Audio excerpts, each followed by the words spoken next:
ने इस बात पे पुष्टि की है कि चलती हुई गाड़ी ने ब्लास्ट किया था। चलती हुई कार आई और उसने धमाका किया, और क्योंकि वहाँ पे रुकी रेड लाइट के पास, तमाम गाड़ियाँ थी आसपास, और आसपास जो गाड़ियाँ मौजूद थे उनके परखच्चे उड़ गए। उन गाड़ियों में जो धमाका हुआ उससे लोगों की जान गई। अब तक जो सूचना मिल रही है उसमें 10 लोगों के मौत की पुष्टि हो गई। हमारे साथी विनय सुल्तान है जो अपडेट इकट्ठा कर रहे हैं, लेकिन मैं थोड़ा सा उस तरफ भी आपको ले चल के दिखाने की कोशिश करूँगा। और सबसे बड़ा सवाल ये है कि वो गाड़ी किसकी थी, जो आप थंब पढ़ के यहाँ पे आए हैं उस सवाल का जवाब अब मिल गया है कि वो गाड़ी किसकी थी। लेकिन उस तरफ मैं कुछ और गाड़ियाँ और कुछ और जगह दिखाना चाहता हूँ। असद, बहुत आराम से आइएगा, सुल्तान बहुत आराम से आइएगा, क्योंकि धमाका इतना तेज़ हुआ और उस धमाके के बाद धीरे धीरे से उतरना। उस धमाके का असर ये रहा कि आसपास यहाँ इलाके में जैसे ये एक गाड़ी खड़ी है, इस यहाँ तक असर आया। आवाज़ देखेंगे तो बहुत सारी चीज़ें बिखरी हुई, आपको ये कांच के टुकड़े दिखेंगे यहाँ पे गाड़ियों के, जो ये आप देखेंगे तो हाँ, ये ब्लास्ट के बाद कोई मेटल है किसी गाड़ी का, ये आपको देख करके साफ समझ में आता है कि किसी गाड़ी का जो परखच्चा उड़ा है उतनी दूर से उड़ करके यहाँ 200-300 मीटर दूर आकर के गिरा। इस पर जो ब्लैकनेस है, ब्लैक, क्योंकि वहाँ पे सैंपल कलेक्ट किए जा रहे हैं तो यहाँ तक जो है परखच्चे उड़ के आए। गाड़ी के टुकड़े यहाँ पे हैं, ये शीशा यहाँ पे टूटा हुआ है। बहुत ज़ोर का धमाका हुआ है। जब हमें प्रत्यक्षदर्शियों ने जो बताया कि जब मैं यहाँ से 1-1.5 किलोमीटर दूर था, वहाँ तक लोगों ने बताया कि एकदम पूरा इलाका दहल उठा था, ऐसा लगा कोई भूकंप आया है। तो आम जनमानस की जो चेतना है वो ये मानने को बिल्कुल तैयार नहीं है कि ये सीएनजी का ब्लास्ट है।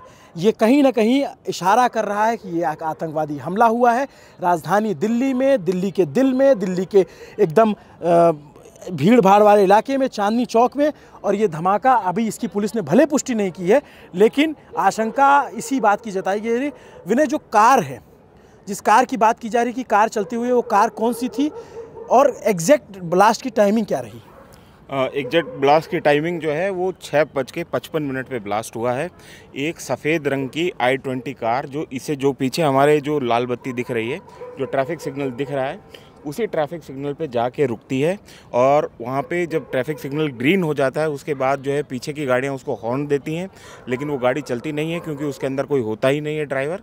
और थोड़ी देर में जो है कुछ ही सेकंड के बाद में उसमें ब्लास्ट हो जाता है। गाड़ी में कोई नहीं था? गाड़ी में जो गाड़ी चलाने वाला आदमी था वो उतर के चला गया है।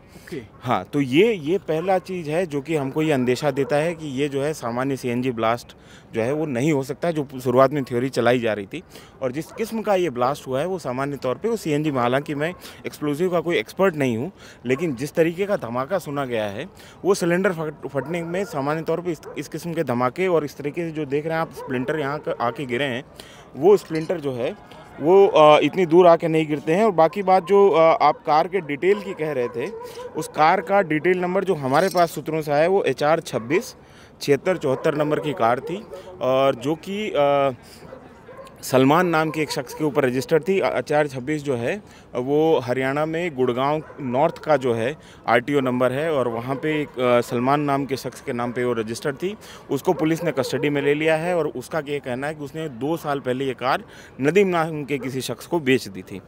तो वहाँ पे कितनी गाड़ियों को क्षति पहुंची, इसकी जानकारी आई तक? मतलब आप ये समझिए कि जितनी दूर ये ब्लास्ट हुआ है आसपास में बहुत सारी गाड़ियों को ऑब्वियसली जो है नुकसान पहुंचा होगा। यहाँ मैं इधर भी दिखा रहा था, यहाँ पे कुछ जगह चीज़ें हैं कि इधर भी ये गाड़ी भी ऐसी लग रहा है कि दूर से इफेक्टेड हुई है, क्योंकि ये HR55 नंबर की गाड़ी है। पता नहीं ये पहले से एक्सीडेंट हुआ है या क्या हुआ, लेकिन यहाँ तक जो है धमाके के हम, मतलब आप देखेंगे थोड़ी दूर पे जो जैसे ये चीथड़े उड़ने का, और ये जैसे ये टुकड़े हैं किसी गाड़ी के पार्ट्स जैसे होते हैं उस तरीके से हैं। मैं एक सेकंड सुल्तान, एक चीज़ इसमें ऐड करना चाहता हूँ। देखिए ये गाड़ी जो है, इसके देखेंगे कि ये धमाके से ये गाड़ी एक तरीके से हिल गई है, और इसका जो शीशा है, चारों तरफ के शीशे इसके टूटे हैं।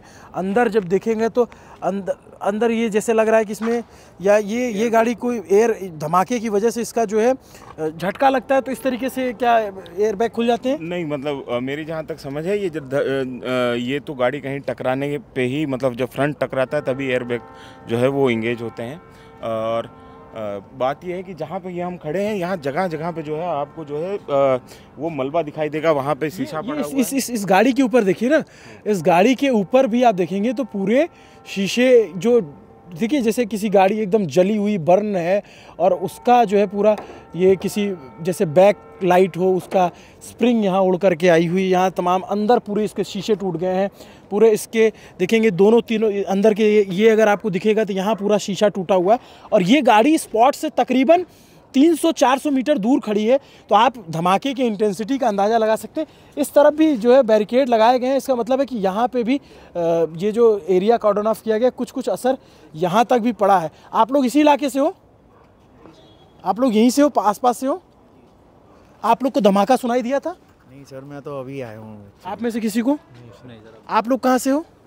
मैं तो अभी आया हूँ, मैं द्वारका सेक्टर 10 गोला। अच्छा, आप यहाँ से नहीं, आप लोग यहाँ यहीं से हो? यहाँ पे थे जब ब्लास्ट का आवाज़ सुनाई दिया था आपको? क्या हुआ था? अचानक से सर ब्लास्ट हुआ जो है कि चारों तरफ पूरा अंधेरा हो गया।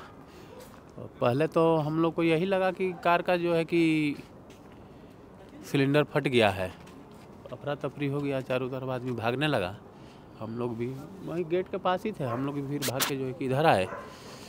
बाद में पता चला कि बम फटा है। बहुत ज़्यादा तेज़ धमाका हुआ था? बहुत ज़्यादा तेज़ धमाका था सर। आपने उसके बाद वहाँ कुछ देखा, क्या हुआ था? नहीं, अफरा तफरी का माहौल हो गया तो भैया उस साइड जाने का हिम्मत ही नहीं हुआ। कि आप कहाँ थे?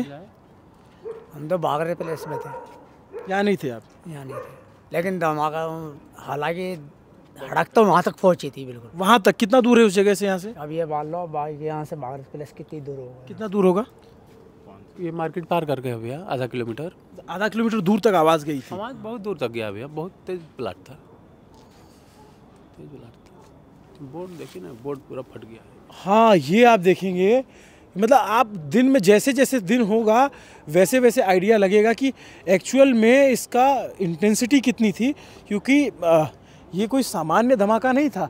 यहाँ पे आप देखेंगे ये पूरा बोर्ड जो है वो फट गया है, उथड़ गया है एकदम से इस तरीके का। बाकी विनय, मैं आपसे जानना चाहता हूँ, ये तो स्पॉट की है, मैं उधर चल के और चश्मदीदों से बात करूँगा, लेकिन क्या डिटेल आपके पास आ रही है? थोड़ा सा डिटेल बताइए, जो इसके पीछे की वजहें बताई जा रही हैं, जो क्योंकि आप इंटेल पे काफ़ी काम करते हैं, आप उसके से भी जुड़े रहते हैं, क्या सूत्रों से क्या जानकारी आ रही है? देखिए, मैं आपको जैसे कि पहले बता रहा था कि पिछले तकरीबन 8-9 महीने से ये लगातार जो है बातचीत जो है इंटेलिजेंस के सर्कल में भी और बाकी जगहों पे पुलिस सर्कल में भी ये लगातार चल रहा था कि कुछ ना कुछ जो है दिल्ली या किसी बड़े महानगर में जो है बड़ी चीज़ होने वाली है, बड़ी घटना होने वाली है। जो अभी फरीदाबाद में जो कश्मीर फरीदाबाद में जो अभी हाल में गिरफ्तारियाँ हुई हैं, उसमें भी ये बात बार बार सामने आ रही थी कि दिल्ली की कई जगहों पे रेकी पुलिस को ये मालूमात मिली कि कई जगहों पे रेकी जो इन लोगों ने की थी।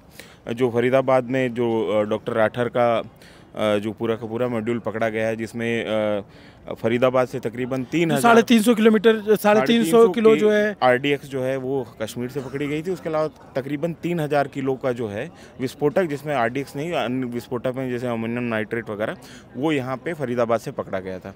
तो ये स्थिति जो थी, उसके बाद में ये भी इंटेलिजेंस था कि यहाँ पे आज़ादपुर मंडी में, दिल्ली में और तमाम जगहों पे जो है ये टीम जो है वो रेकी कर रही थी। लेकिन विनय, कल बिहार में चुनाव होना है, एक दिन पहले ठीक सेकंड पोल जो सबसे बड़ा, भाई इतना बड़ा चुनाव है, इतने बड़े पोलिंग पार्टी, आप देखेंगे पैरामिलिट्री के बहुत सारे जवान वहाँ पे डिप्लॉय हैं, एक बड़ा आपका सुरक्षा अमला वहाँ पे इन्वॉल्व है।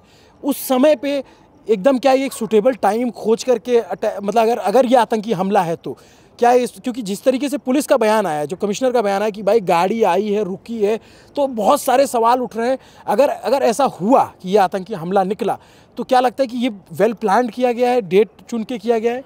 देखिए, अगर इसको अगर उसमें आप समझना चाहें तो एक इसकी जो है वो विवेचना ये भी हो सकती है कि जो कल फरीदाबाद में रेड हुई हैं, उससे पहले जो कश्मीर में जैसे क्रैकडाउन हुआ है, लगातार हम लोग जो इस किस्म की खबरों से जो है जिनका साबका बहुत कम रहता है, उनको नहीं पता है कि कश्मीर में पिछले 15-20 दिन से OGW नेटवर्क के ऊपर भी लगातार जो है वो क्रैकडाउन कश्मीर में चल रहा है। जेल में छापे मारे गए हैं। तो इसका मतलब ये है कि एजेंसीज़ के पास में कुछ तो इंटेल ऐसा रहा है जिसकी वजह से जेल वगैरह में भी, और वो रूटीन छापे नहीं है मतलब। और इस घटना के बाद बॉर्डर पार पाकिस्तान में क्या हलचल है, क्या उधर से रिएक्शन? फिलहाल ये खबर आ रही थी अपुष्ट सूत्रों से कि वहाँ पे जो है पाकिस्तानी आर्मी ने अपनी मीटिंग बुलवाई है, जो वहाँ पे कोर कमांडर वगैरह हैं, लेकिन अभी इसकी आधिकारिक पुष्टि कहीं पे भी आ नहीं पा रही।